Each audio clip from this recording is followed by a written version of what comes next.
오늘 말씀드린 대로 추수감사절로 함께 예배를 드립니다. 이미 추수감사절은 그 유래를 아마 대부분 익히 다 알고 계시겠지만 영국의 청교도들이 신대륙을 찾아서 미국 땅으로 건너가서 첫 추수하고 감사 예배를 하나님께 드렸던 것이 유래가 되어서 세계 곳곳의 교회들은 그걸 기념하여서 추수감사절로 예배를 다 드리고 있습니다. 생각해보면 그때 당시에 청교도들이 미국 땅에 처음 건너가서 많은 청교도들이 죽었다고 기록이 되어 있습니다. 그 이유 중에 하나는 낯선 땅에 가서 무엇보다도 짐승들에게 물려 죽는 일도 있었고, 그 다음에 그 땅에 사는 원주민들의 공격을 받는 일들도 있었고, 무엇보다도 풍토병에 시달려서 새로운 그 환경에서 어려움을 당하며 그들이 씨앗을 뿌려 첫 추수를 했을 때 그 감격은 아마 우리의 상상을 초월하지 않을까 싶어요. 그래서 그들이 예배를 드렸던 것이 이 추수감사의 기원이 됩니다.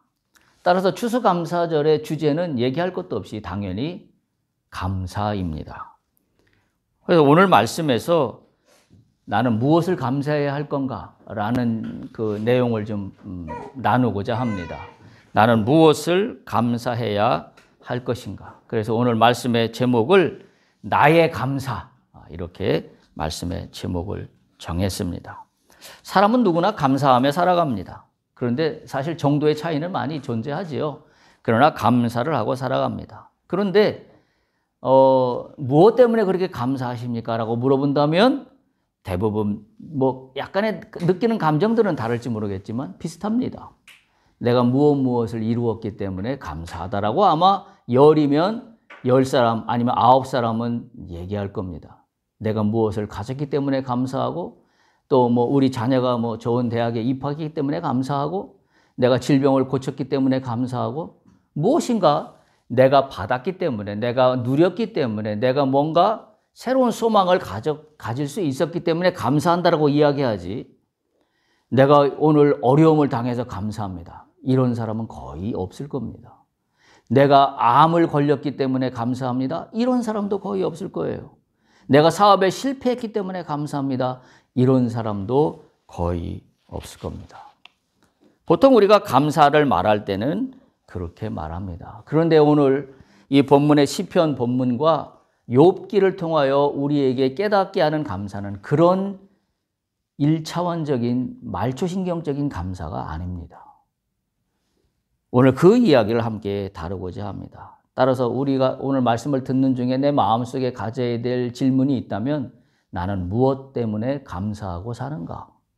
라는 거에 대해서 스스로 질문해 보시고 말씀을 들으면서 스스로 답을 할 수 있기를 바랍니다. 오늘 우리가 그 찬양을 했습니다. 날 구원하신 주 감사. 이 가사를 가만히 보면 좋을 때도 감사를 하지만 어려울 때, 힘들 때, 말도 안 되는 상황에도 감사를 합니다. 제일 눈에 들어온 것은 장미꽃에 가시가 있는 게 감사하다는 표현입니다. 우리 많은 사람들은 인생을 살아가면서 내 인생길에 꽃길만 걷기를 원합니다. 그리고 그 꽃길이 이루어졌을 때 우리는 감사합니다. 그런데 오늘 우리가 찬양한 가사들을 보면 절망을 주신 것도 감사, 가시가 있는 길을 걸어가게 하신 것도 감사, 오히려 연약함을 감사, 우리의 상식과는 전혀 반대가 되는 감사의 가사를 담고 있습니다.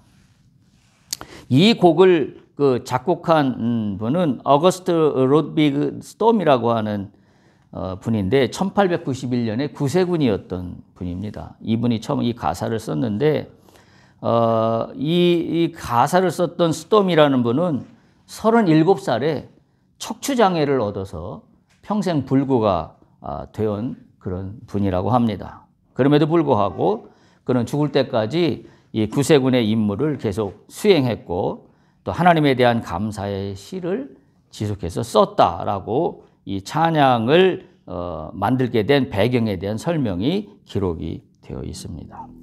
우리가 찬양한 이 찬양 가사는 우리가 어떻게 찬양해야 될 것인가, 언제 찬양해야 될 것인가, 무엇을 찬양해야 될 것인가를 정확히 우리에게 알려주고 있는 가사입니다. 우리가 오늘 본문으로 삼고 있는 시편 136편을 다시 한번 성경을 펴서 보시기 바랍니다. 시편에 나와 있는 대표적인 감사시이기도 합니다.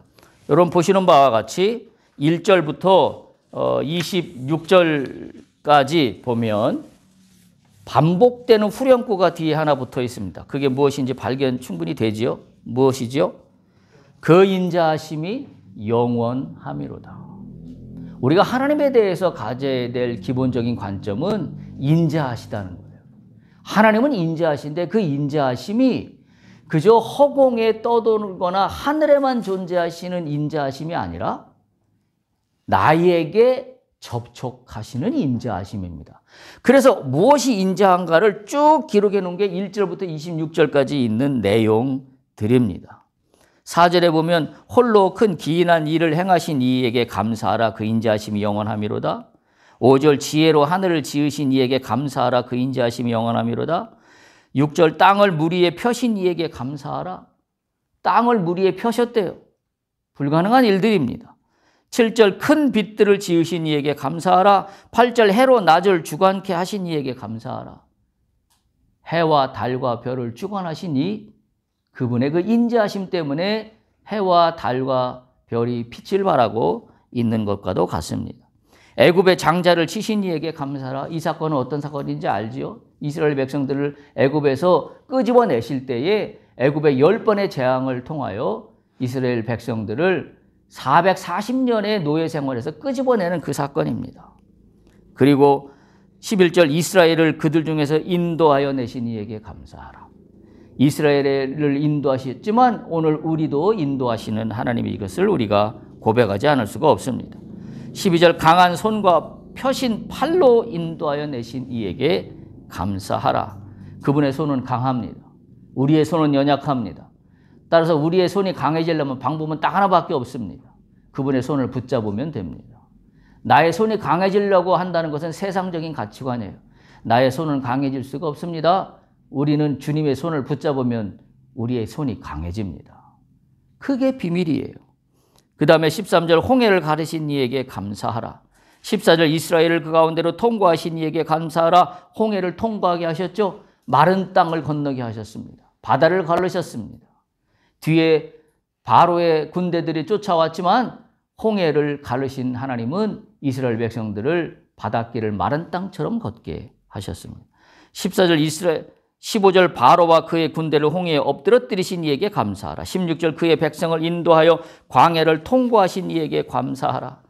광야 40년을 통과하여 이스라엘 백성들은 가나안 땅으로 들어갔던 그 기사를 딱 한 절로 감사하고 있습니다. 17절, 18절, 19절, 20절 다 광야를 가는 동안에 그 광야에 있었던 여러 이방 민족들의 그 침략으로부터 이들을 보호하며 가나안 땅으로 인도해낸 그 기사를 그 왕들을 죽였다라는 표현으로 20절까지 이어지고 있고 21절부터 그들의 땅을 기업으로 주신 이에게 감사하라. 마침내 하나님께서는 이스라엘 백성들을 가나안 땅으로 인도하셔서 그 땅을 그들의 기업으로 주셨다라는 그런 고백이 21절, 22절 이어지고 있습니다. 그리고 23절 우리에게 향합니다.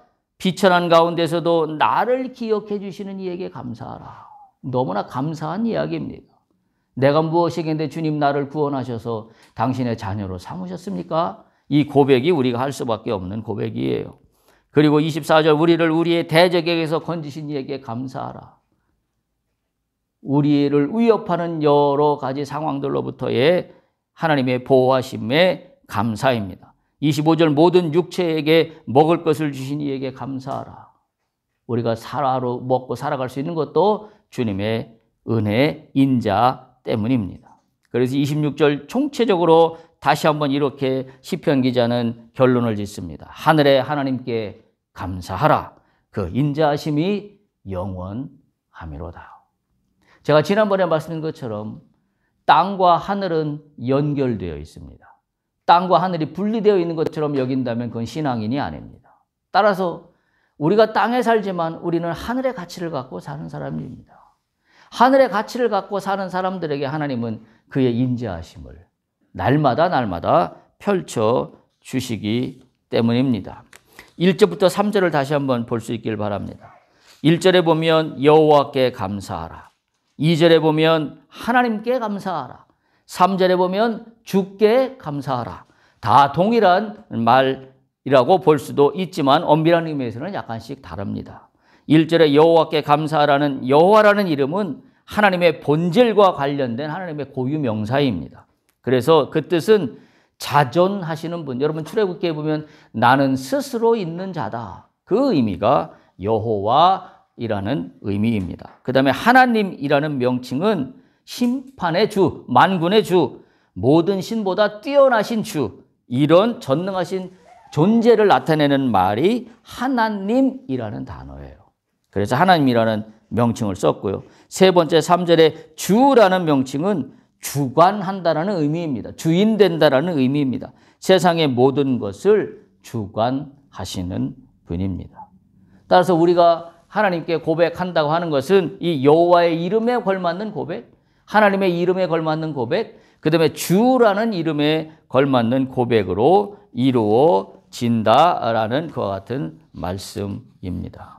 그래서 이 시편 136편에 보면 여호와께 감사할 것을 권고하는 1절부터 9절까지의 말씀으로 이어지고요. 그 다음에 두 번째 10절에서 22절까지는 기사와 이적을 베풀어 주신 하나님께 감사하라라는 말씀으로 이어지고 있고, 세 번째는 여호와의 인자하심을 찬양하고 감사하라는 말로 23절에서 26절까지 기록을 하고 있습니다. 이미 말씀드린 것처럼 23절 우리를 비천한 가운데서도 기억해 주시는 이에게 감사하라. 그 이유는 뭐예요? 우리가 비천함에도 왜 우리를 비천한 자리에 놓지 않았는가? 그 이유는 그분의 인자하심 때문입니다. 24절 우리를 우리의 대적에게서 건지신 이에게 감사하라. 그 인자하심이 영원하미로다. 오늘 시편 기자는 하나님을 이렇게 묘사하며 감사합니다. 그렇다면 우리에게 질문을 해볼 수 있습니다. 여러분에게 하나님은 어떤 분입니까? 그리고 하나님께 무엇 때문에 감사합니까? 오늘 시편 기자의 감사와 나의 감사의 조건들을 비교해 본다면 우리가 얼마나 비천한 말초신경적인 삶을 살아가고 있는 나약한 연약한 인간인가 하는 것을 우리는 깨닫지 않을 수가 없습니다. 나에게 이런 일이 일어났기 때문에 또는 내가 원하던 일이 이루었기 때문에 감사가 아니라 우주를 창조하시고 지금도 우주를 운행하시고 지금도 통치하고 계신 하나님께 감사할 수 있다면 그것은 우리가 할 수 있는 최고의 감사입니다. 세상의 감사는 조건이 만족되었기에 감사합니다. 우리의 감사는 조건과 상관없이 그럼에도 불구하고 드리는 감사입니다. 왜?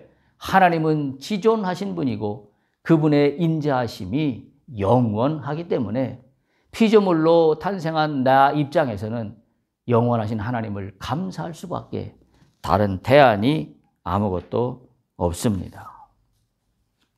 오늘 두 번째 본문을 함께 보도록 하겠습니다. 오늘 두 번째 본문의 주인공은 욥입니다. 여러분 구약시대의 욥이라는 인물이 가장 대표적인 하나의 상징적인 인물로 나타나고 있는데요. 욥기 1장 1절에 보면 성경은 욥을 이렇게 설명합니다. 우스 땅에 욥이라고 불리는 사람이 있었는데 그 사람이 어떤 사람이냐면 온전하고 정직하고 하나님을 경외하고 악에서 떠난 자더라. 이렇게 욥기 1장 1절에 기록하고 있어요. 그러니까 우리가 볼 때 욥은 완벽한 사람입니다. 그래서 그는 동방에서 으뜸가는 부자였다고 욥기 1장 3절에 기록하고 있는데 어느 정도 부자였냐면 아들이 7명, 딸이 3명 2절에 기록되어 있고 양이 7,000마리, 낙타가 3,000마리, 소가 500쌍, 암낙이 500마리 그 다음에 종도 아주 많이 거느리고 있던 그와 같은 삶이었는데 그거로 끝나는 게 아니라 그의 가족들 또한 매우 화목했다라고 성경은 기록하고 있습니다. 그리고 또 더군다나 욥은 매일 아침 하나님께 번제를 드리는 신실한 사람이었다라고 기록하고 있는데 더욱더 놀라운 것은 욥이 왜 번제를 드리냐면 혹시 내 아들들이 죄를 범하여 마음으로 하나님을 욕되게 하였을까 염려하여서 욥이 항상 잘못이 있던 없던 자기가 알던 모르던 상관없이 아들들을 위하여서도 번제를 드렸다. 그렇게 욥기 처음에 시작할 때 기록하고 있습니다. 한마디로 욥은 완전한 인간입니다. 신앙적으로나 또는 육적으로나 세상적으로나 뭐 안 가지기에 없는 완벽한 사람입니다. 근데 문제가 생기죠? 어떤 문제가 생기냐면 사탄이 하나님께 속삭입니다. 뭐라고 속삭이냐면 하나님께 이렇게 사탄이 속삭여요. 욥기 1장 9절에 보면 욥이 까닭없이 하나님을 경외할 리가 있습니까? 라고 사탄이 하나님께 소위 말하는 도발을 합니다. 어찌 까닭없이 하나님을 욥이 경외하리이까? 그리고 욥기 1장 10절에 보면 주께서 그와 집과 그의 모든 소유물을 울타리로 두르셔서 보호해 주시기 때문에 그런 게 아닙니까? 라고 반박을 합니다. 그러면서 그의 모든 소유물을 치소서 그리하면 틀림없이 욥이 주를 향하여 욕하지 않겠나이까? 라고 욥의 그 신실함이 그가 갖고 있는 모든 부 때문에 그는 신실한 사람처럼 살아가고 있다라고 이야기하고 있는 것이죠. 그래서 만약 그것들을 다 친다면 욥은 달라질 겁니다. 이렇게 사탄이 하나님께 도전을 합니다. 그래서 하나님이 그 도전을 받아들이셔요. 그런데 일이 시작됩니다. 어떤 시험이 시작되냐면 재난이 한꺼번에 욥에게 닥칩니다. 다시 말하면 아까 말씀드렸던 큰 재산들, 낙타, 소, 나귀 이 모든 것들이 다 죽임을 당하는 일이 동시에 발생합니다. 그거로 끝나지 않아요. 욥의 자녀들이 죽게 되는 엄청난 일이 발생합니다. 참으로 황당한 상황이 아닐 수가 없습니다. 그런데 역시 욥은 대단한 신앙인입니다. 그와 같은 일이 발생했는데도 욥기 1장 20에서 22절을 보면 욥은 여호와의 이름을 찬송하며 욥이 이 일로 범죄하지 않고 하나님을 향해 원망하지 않겠다고 고백합니다. 참으로 놀라운 일이 아닐 수 없습니다. 모든 걸 다 빼앗겼는데 어떻게 하나님을 원망하지 않을 수 있습니까? 우리 같으면 있을 수 없는 일이죠. 네. 그러나 그 시험이 그거로 끝이 아닙니다. 계속됩니다. 욥의 몸에 발바닥부터 정수리까지 종기가 나서 성경에 보면 질그릇 조각으로 긁기도 정신이 없었다고 기록하고 있어요. 질그릇 조각으로 종기 난 곳을 긁으니 가려워서 긁으니 피가 나는데도 계속 긁는 그와 같은 상황이에요. 얼마나 끔찍한 상황인지 알 수가 없습니다. 이제 욥의 마음이 흔들리기 시작합니다. 욥기 3장에 보면 욥이 이런 고백들을 합니다. 차라리 내가 태어나지 않았더라면. 또 어떤 고백이 나오면 내가 태에서 차라리 죽어서 나왔더라면. 그리고 또 이런 고백도 해요. 지금이라도 죽었으면. 욥의 고난이 절정에 달하다. 우리가 보기에 완벽했던 욥은 한순간에 우리와 똑같은 인간으로 전락해 버리고 맙니다. 이때 욥을 위로하고자 3명의 친구들이 욥을 찾아옵니다. 요지는 그겁니다. 욥을 위로하기 위해서입니다. 그리고 욥에 대해서 여러 가지 어떤 상담, 요즘 말로 얘기하면 상담을 한번 해주기 위한 친구들의 방문입니다. 근데 이 친구들과 욥이 욥기 전체를 통하여 논쟁을 벌이는 이야기가 욥기 전체를 구성하고 있습니다. 대부분 이 친구들의 그 관점은 그런 겁니다. 너의 잘못 때문에 이런 고난이 온 거야. 근데 네가 그걸 몰라? 이게 친구들의 욥에 대한 그 관점이에요. 네가 이런 재난을 괜히 받아 원인이 없는 결과가 어디 있어? 이런 거죠. 네가 잘못했기 때문에 네가 이런 재난을 받는 거야 라고 욥에게 얘기합니다. 그러나 욥은 받아들이지 못합니다. 내가 무슨 잘못을 했다고. 이미 말씀드린 것처럼 나는 온전하고 정직하고 하나님께 빠짐없이 매일매일 번제를 드렸고 내가 신앙적으로나 육적으로나 세상적으로나 누구를 해친 적도 없고 참으로 성실하게 사는 사람인데 나는 한마디로 의로운 사람인데 너희가 나보고 잘못했다고 한다면 너희들이 이상한 사람이다 라는 그런 논쟁들이 끊임없이 이어집니다. 아마 이쯤 되면 어느 인간도 하나님 앞에 감사합니다라고 말할 위인은 아무도 없습니다. 왜냐하면 욥이 당하는 고난이 상상을 초월하는 고난이었고 또 그 고난이 한 번으로 그치지 않고 지속되었기 때문입니다. 우리가 오늘 본문으로 삼고 있는 욥기 42장 한번 펼쳐보세요. 우리가 본문을 읽었던 욥기 42장 1절에서 6절. 욥기의 마지막 결론 부분입니다. 자, 이와 같은 욥이 마지막에 고백하는 내용입니다. 그들이 친구 3명과 논쟁을 벌이면서 욥이 깨닫게 되는 내용이 여기 담겨 있습니다. 욥기 42장 1절 욥이 여호와께 대답하여 이르되 2절 주께서는 못하실 일이 없사오며 무슨 계획이든지 못 이루실 것이 없는 줄 아오니 3절 무지한 말로 이치를 가리는 자가 누구이니까 나는 깨닫지도 못한 일을 말하였고 스스로 알 수도 없고 헤아리기도 어려운 일을 말하였나이다. 욥이 자신의 한계를 고백하고 있어요. 4절 내가 말하겠사오니 주는 들으시고 내가 주께 묻겠사오니 주여 내게 알게 하옵소서. 5절 내가 주께 대하여 귀로 듣기만 하였사오나 이제는 눈으로 주를 배옵나이다. 6절 그러므로 내가 스스로 거두어드리고 티끌과 재 가운데서 회개하나이다. 저는 이 욥기 42장 1절에서 6절 결론 부분을 저는 뭐로 읽었냐면 저는 감사의 시로 읽었습니다. 그래서 제가 오늘 말씀드리고자 하는 말씀의 그 내용이 뭐냐면 감사에는 무엇이 구성되어야 그리스도인들의 감사일까? 세상의 감사는 조건부적인 감사입니다. 내가 무엇을 얻었기 때문에 내가 무엇을 누렸기 때문에 감사합니다. 그러나 오늘 이 욥기 42장 1절에서 6절을 통하여 우리에게 알려주시는 감사는 어떤 요인들이 들어있을까라는 겁니다. 바로 욥을 통해 진정한 감사를 우리는 살펴볼 수 있기 때문입니다. 첫 번째, 감사에는 어떤 내용이 들어가야 되냐면 크리스찬의 감사는 주께서 어떤 분인가를 깨닫고 고백하는 내용이 들어가는 게 감사의 우선순위입니다. 우리 시편에서도 읽었잖아요. 주는 그 인자하심이 영원함이로다. 하나님에 대한 그분의 절대적인 존재를 인정하는 것부터 감사는 시작입니다. 우리는 그거 다 빼먹습니다. 그리고 내가 뭘 받았기 때문에 감사한다는 말밖에 우리는 할 줄 모르는 1차원적인 그와 같은 삶을 살아가고 있다라고 볼 수밖에 없습니다.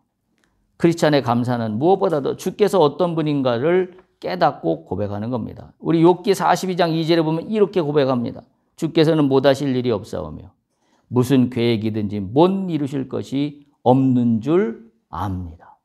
여러분이 이런 고백으로 주 앞에 기도할 수 있길 바랍니다. 여러분이 주 앞에 기도할 때 감사 기도를 드릴 때 뭐부터 드려야 되냐면 주님, 나의 주님, 주님은 못하실 일이 없는 줄로 압니다. 주께서는 무슨 계획이든지 못 이루실 일이 없는 줄로 압니다. 그 주님을 내가 믿고 주 앞에 감사 기도 올립니다. 이게 첫 번째입니다. 욥에게서 우리는 이것을 배울 수가 있습니다. 세상의 모든 운행은 주께 달려 있다는 고백입니다. 그래서 제가 우리 예배 시간에 여러분들에게 신앙 고백을 하라고 하는 이유가 거기에 있어요. 나는 주님을 누구라고 고백합니까? 여러분들 대부분 하나님을 누구라고 고백하십니까? 저는 그렇게 고백합니다. 저는 그 신앙 고백 시간에 저는 뭐라고 고백하냐면 주님은 나의 모든 것이 되십니다. 주님은 나의 주인이십니다. 그게 저의 신앙 고백이에요.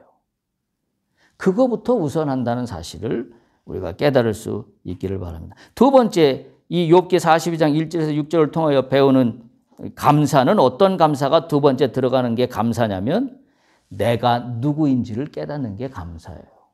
내가 누구인지를 깨닫지 못하면 인간은 한없이 자기의 어떤 이상과 자기의 지식 가운데 빠져서 살 수밖에 없습니다. 욥기 42장 3절을 보세요. 욥이 이렇게 고백해요.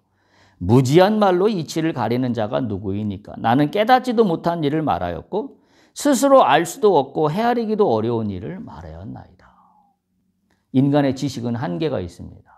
그런데 많은 사람들은 내가 알고 있는 지식이 전부인 양 하나님을 평가합니다. 그래서 자기가 아는 지식이 마치 정답인 것처럼 하나님이 있다 없다까지 이야기합니다. 참으로 안타까운 일이 아닐 수가 없어요. 또 많은 우리 크리스찬들은 이렇게 이야기합니다. 믿음 생활이라는 건 이런 것이야. 믿음 생활이라는 건 저렇게 하는 건 아니야. 아닙니다. 그 어떤 것도 아닙니다. 오직 중요한 것은 하나님 앞에 내가 누구인지를 깨달아야 돼요. 그래서 우리가 신앙 고백에 제가 그런 주문도 하잖아요. 주님 앞에서 여러분은 누구이십니까? 첫 번째 질문은 여러분은 주님을 누구라고 고백합니까? 였다면 두 번째, 주님 앞에서 여러분은 누구입니까? 나는 비천한 존재입니다. 연약한 존재입니다. 그래서 주님이 도와주시지 않으면 안 되는 존재입니다. 이게 우리의 고백이에요. 여기 지금 욥도 그 고백을 하고 있는 겁니다. 내가 무지한 말로 친구들과 논쟁을 하며 하나님 이름을 더럽혔습니다. 나는 깨닫지도 못한 것을 마치 내가 다 아는 것처럼 이야기했습니다. 스스로 알 수도 없고 헤아리기도 어려운 것을 내가 마치 아는 것처럼 이야기했습니다. 이게 욥의 고백이에요. 이게 감사에 들어가야 될 요소입니다. 한마디로 뭐예요? 나는 비천한 존재입니다. 주님의 은혜를 구합니다. 이거밖에 할 수 있는 게 아무것도 없는 겁니다. 우리는 예수 그리스도로 말미암아 구원을 받은 사람들입니다. 따라서 우리가 고백할 수 있는 것은 나는 주님의 구원이 아니었으면 나는 죽을 수밖에 없는 인생입니다. 이게 나를 아는 가장 중요한 그와 같은 논지입니다. 세 번째, 감사에는 어떤 내용이 들어가야 되냐면 신앙 고백입니다. 42장 욥기 4절 5절을 보세요. 내가 말하겠사오니 주는 들으시고 내가 묻겠사오니 주여 내게 알게 하옵소서. 내가 주께 대하여 귀로 듣기만 하였사오나 이제는 눈으로 주를 배옵나이다. 욥의 상태가 영적인 단계로 올라가게 됩니다. 듣고 보는 영적인 단계로 올라가게 됩니다. 그동안 욥은 물리적인 조건으로 하나님을 대해왔던 것을 고백하고 있는 거예요. 그래서 그동안 내가 하나님의 이야기를 귀로만 들었지만 이제는 눈으로도 봅니다. 라는 고백을 하고 있습니다. 마치 시편 기자가 이야기하는 것처럼 그의 선하고 인자하심이 영원하미로다 라고 고백하는 것과 똑같은 매개체입니다. 네 번째, 욥을 통하여 배우는 크리스찬의 감사에는 어떤 게 포함되는 게 감사냐면 회개입니다. 여러분, 회개가 감사예요. 기독교는 회개함으로 모든 것들이 다 열립니다. 회개하지 않는데 감사한다는 것은 우리가 성경적으로 보면 그거는 가짜입니다. 거짓말입니다. 회개가 없는 감사는 있을 수가 없습니다. 욥기 42장 6절에 보면 그가 결론처럼 이렇게 얘기해요. 다 이야기하고 나서 그러므로 내가 스스로 거두어드리고 티끌과 재 가운데서 회개하나이다. 이게 감사예요. 그러니까 믿는 자들의 감사는 세상 사람들이 이야기하는 감사와 차원이 다릅니다. 세상 사람들의 감사는 1차원적인 감사였다면 우리의 감사는 하나님에 대한 찬양으로부터 시작해서 내가 누구인지를 깨닫고 그리고 나의 신앙 고백을 통하여 회개함으로 감사가 절정에 이릅니다. 여러분, 회개는 감사로 통합니다. 그때 쭈르륵 눈물이 쏟아집니다. 여러분은 회심의 그와 같은 그 시간들을 경험했던 분들은 다 기억하는 일들입니다. 여러분이 처음에 주님을 만났을 때 그 감격했던 시간들이 있습니다. 그때 가슴이 울렁울렁하면서 울컥하며 눈물이 쏟아지는 경우가 있습니다. 그때 누구나 동일하게 나오는 것은 주여 제가 잘못했습니다. 이 고백이에요. 그때 감사가 넘쳐나게 됩니다. 오늘 욥은 그의 감사의 절정으로 회개를 이야기하고 있다는 사실을 우리가 기억할 수 있기를 바랍니다. 정리하겠습니다. 여러분은 무엇 때문에 감사하고 삽니까? 우리가 하나님을 믿는다고 하지만 세상 사람들과 똑같은 조건적인 감사를 하고 있다라고 한다면 오늘 이 시편의 본문과 욥의 본문을 통하여 우리의 감사가 조금 더 성숙해지는 크리스찬의 감사로 트랜스퍼하기를 간절히 소망합니다. 여러분, 민수기를 우리가 지난 4년 동안 민수기 강해를 이루어 왔는데 민수기 강해를 하면서 우리가 깨닫는 건 단 한 가지예요. 이스라엘 백성들이 애굽을 탈출하여 가나안 땅으로 가는 40년 여정 동안 그들의 신앙에서 발견하지 못했던 유일한 거 하나가 있다면 뭐냐면 감사예요. 그들은 감사를 할 줄 몰랐습니다. 그리고 40년 동안 뭐만 했어요? 불평과 원망만 했어요. 애굽에서 가나안 땅까지 보름이면 갈 수 있었던 길이라고 성경은 기록하고 있습니다. 그런데 이들이 40년을 광야를 돌고 돌아서 가나안 땅을 가는 이유는 그들의 입술에 감사가 없었어요. 여러분, 그 감사가 없다는 얘기는 우리로 하여금 성숙한 인간으로 나가는 것은 물론이고 하나님의 뜻을 해하여 하나님이 우리에게 주시는 복을 얻는데 어마어마한 장애물이 된다는 사실을 우리는 기억해야 돼요. 따라서 감사는 우리가 하나님이 뜻하시는 바를 내 인생을 통해 이룰 수 있는 최고의 무기입니다. 소위 속된 말로 표현해서 하나님과 딜을 해서 하나님으로부터 마음을 얻어낼 수 있는 유일한 방법이 있다면 그건 내가 감사해요. 어떤 감사? 우리가 찬양한 것처럼 장미꽃도 감사하지만 장미꽃에 꽂힌 가시도 감사. 나에게 성공이라는 기쁨을 준 것도 감사하지만 절망과 실패를 주신 것도 감사. 건강을 주신 것도 감사하지만 건강을 잃어버리는 일이 생긴 것도 감사. 그때 하나님은 그 감사를 받으십니다. 그리고 하나님의 시편 말씀처럼 그의 인자하심이 여러분들의 상황마다, 여러분들의 어려운 순간마다, 여러분들의 변곡점에 있는 그 모든 굴곡진 곳들에 하나님의 인자하심이 덮으십니다. 하나님의 인자하심이 덮으셔요. 여러분, 창세기 기사를 보면 처음에 우주를 만드실 때 수면에 어둠이 가득했다 그랬어요. 그때 성경은 뭐라고 기록하고 있냐면 하나님의 영이 운행한다라고 했어요. 하나님의 기운이 어둡고 아무것도 없는 땅의 흑암 같은 그곳에, 땅도 아니죠. 그냥 흑암입니다. 땅을 나중에 창조하셨으니까. 흑암만 있던 그곳에 하나님의 영의 기운이 들어가자 그곳에 창조의 역사들이 생겨나기 시작합니다. 우리의 인생도 똑같습니다. 내가 생각할 때 내 인생에 어두움과 흑암이 들이온 것 같은 순간에 이걸 어떻게 벗어날까? 방법은 딱 하나예요. 하나님의 영이 운행하시면, 다른 말로 표현하면, 오늘 시편 기자의 표현을 빌리면 하나님의 인자하심의 그 영원함이 나의 어려운 순간에 덮으시면 나는 다시 소생합니다. 할렐루야. 창조됩니다. 땅이 창조됩니다. 하늘이 창조됩니다. 물이 창조됩니다. 동물이 창조됩니다. 식물이 창조됩니다. 없던 것들이 창조됩니다. 하나님의 인자하심 때문에 그렇습니다. 민수기에서 이스라엘 백성들은 그 원리를 놓쳤어요. 불평과 원망이 그들을 가나안 땅으로 가는 첩경이라고 생각했을지도 몰라요. 왜? 안 되면 화부터 내고 불만부터 토로해서 나의 감정을 표출하면 무엇인가 이것이 해결책을 마련해 줄 거라고 생각했지만 민수기 역사를 보면 정반대로 갔습니다. 해결책을 제시한 것이 아니라 오히려 광야를 뱅뱅뱅뱅 돌게 만들었던 그와 같은 이유가 되었기 때문입니다. 특히 우리 지식인들은 그걸 깨달아야 돼요. 우리는 살아가면서 나를 증명해 보이려는 유혹에 노출됩니다. 근데 분명히 오늘 깨달으십시오. 나를 증명해 보이려고 하는 것보다 더 중요한 것은 여호와께 감사하는 겁니다. 하나님 앞에는 나의 증명이 필요 없어요. 왜? 하나님이 나를 다 아시기 때문에. 내가 주께 감사하는 것이 우선순위인 것을 깨달을 수 있기를 바랍니다. 나의 논리보다 중요한 것은 주께 감사하는 겁니다. 내가 처한 상황을 통제할 힘이 어디서 오냐? 감사에서 옵니다. 여러분들 중에 혹시 지금 통제하기 어려운 상황에 처해 있습니까? 무엇으로 이 상황을 뚫고 나갈 겁니까? 방법 하나밖에 없어요. 오늘 욥이 했던 것처럼 여호와께 감사.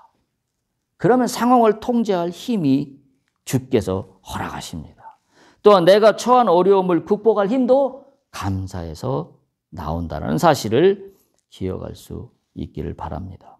욥에게서 배우는 감사는 첫째, 주님은 세상 만물을 통치하시고 운행하시는 하나님을 고백하시는 게 감사입니다. 둘째, 내가 얼마나 연약하고 비참한 인간인가 하는 것을 깨닫고 고백하고 있는 게 감사입니다. 세 번째, 욥을 통하여 배우는 감사는 주께 나의 신앙을 고백하는 겁니다. 특별히 주님은 선하고 인자하십니다. 이 고백으로 나가는 겁니다. 네 번째, 욥의 감사는 회개로 절정을 이룹니다. 어떠한 상황에도 불구하고 그 모든 상황을 통치하시는 분이 하나님이신 것을 욥은 마지막에 깨닫고 고백합니다.